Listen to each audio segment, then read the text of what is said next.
पश्चिम बंगाल में जिस तरह से एसआईआर किया जा रहा है उसके विरोध में आज टीएमसी की ओर से एक विशाल रैली का आयोजन किया गया। यह रैली बुद्धा मैदान से शुरू होकर हटन रोड होते हुए बस स्टैंड तक गई। यहां मंत्री मलय घटक के अलावा आसनसोल नगर निगम के MIC Gurudas Chatterjee, borough chairman Animesh Das सहित कई टीएमसी नेता, कार्यकर्ता और समर्थक उपस्थित थे।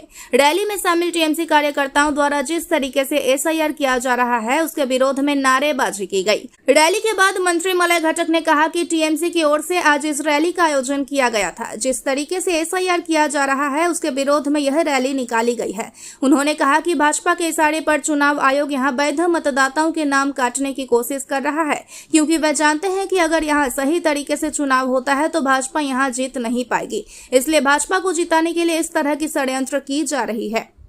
उन्होंने आगे कहा कि कल भाजपा की ओर से जो परिवर्तन संकल्प यात्रा निकाली गई थी उसमें 10 से भी कम लोग आए थे और जो लोग आए थे उन्हें पैसे देकर लाया गया था। उन्होंने कहा कि पिछले विधानसभा चुनाव में भाजपा को पश्चिम बंगाल में 77 सीटें मिली। अरे এটা আমাদের পার্টির একটা মিছিল ছিল এসআইআর যেভাবে হচ্ছে তার প্রতিবাদে। তাতে প্রচুর হাজার হাজার মানুষ আজকে যোগদান করেছিলেন। এক্ষুনি আমাদের মিটিংটাও শেষ হলো এবং আমরা তো মাইকে বক্তব্যে বলেছি যে যেভাবে এসআইআর করা হচ্ছে, যেভাবে মানুষের নাম জোর করে কেটে দেওয়ার ব্যবস্থা হচ্ছে, তার সত্ত্বেও এবারে দ্বিগুণ ভোটে বিজেপি হারবে। এবারে গতবার ৭৭টা পেয়েছিল, এবার ৩০টাও পাবে। আসানসোলে দেখা যাচ্ছে বিজেপি পরিবর্তন যাত্রা রথযাত্রা বার করেছে। দেখলাম ১০ জন যাত্রী, মানে কি ৮-১০ জন লোক ছিল।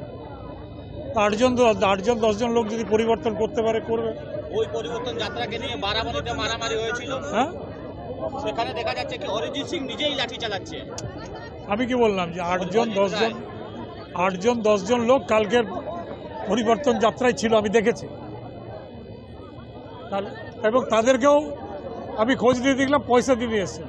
এবং পরিবর্তন যাত্রার পরে যে সভা বিজেপির পক্ষ থেকে হলো সেখানে প্রাক্তন কেন্দ্রীয় মন্ত্রী বক্তব্য রাখলেন এবং ঝাড়খণ্ডের প্রাক্তন মুখ্যমন্ত্রী বক্তব্য রেখেছেন, কিন্তু ৫০টা লোক ছিল না সিট ফাঁকা ছিল। মাঠে, ৫০টা লোক ছিল না। আপনি দেখুন সিটগুলো। প্রাক্তন কেন্দ্রীয় মন্ত্রী ছিল, প্রাক্তন চিফ মিনিস্টার ছিল, বিজেপির সমস্ত নেতারা ছিল, সমস্ত জায়গার থেকে লোক আনার ব্যবস্থা হয়েছিল, কোনো লোক আসেনি।